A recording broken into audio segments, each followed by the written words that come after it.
আৰু মই নিজে গৈ পেলাই কৈছিলোঁ যে এইখন স্কুল 150 বছৰ হৈছে, আপুনি 1 কোটি এটা দিব লাগে।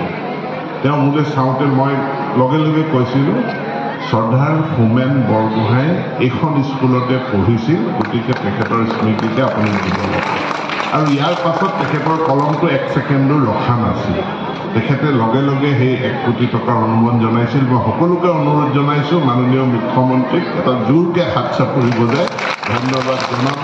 কাৰণ এই ঘূৰি গৈ বা ইয়াৰ পৰা ওলাই আজিকালিতো লগ পাব নালাগে, ইয়াৰ পৰা ওলাই মই তেখেতক এই কথাটো জনাম। আৰু মই আজি ভৱনটো নিৰ্মাণটো মই চালোঁ, সুন্দৰভাৱে টাইলছ লগাই নিৰ্মাণ কৰিছে আৰু ইয়াত প্ৰভিজন ৰাখিছে ভৱিষ্যতে ওপৰত আৰু 2টা মহলা নিৰ্মাণ কৰাৰ কাৰণে। গতিকে এই নিৰ্মাণ কাৰ্য চোৱা চিতা কৰিছে নিশ্চিতভাৱে স্থানীয় বিধায়ক নৱ কুমাৰ দলে ডাঙৰীয়া। গতিকে নৱ কুমাৰ দলে ডাঙৰীয়াক মই ধন্যবাদ জনাইছোঁ।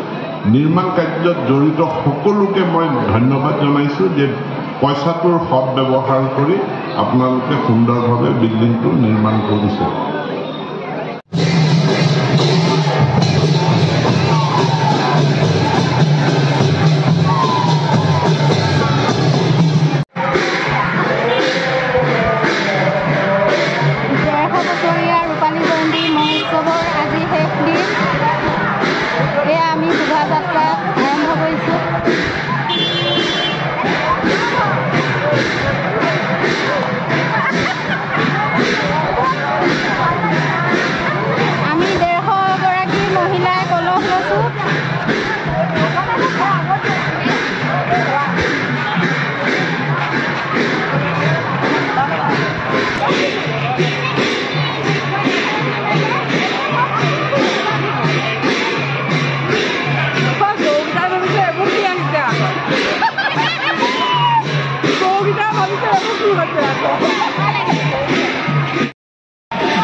মানুহ এজনে মানে ভিডিঅ' কৰিব দিলে না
এই মানুহজনে মানে ভিডিঅ' কৰিব দিলে নহয়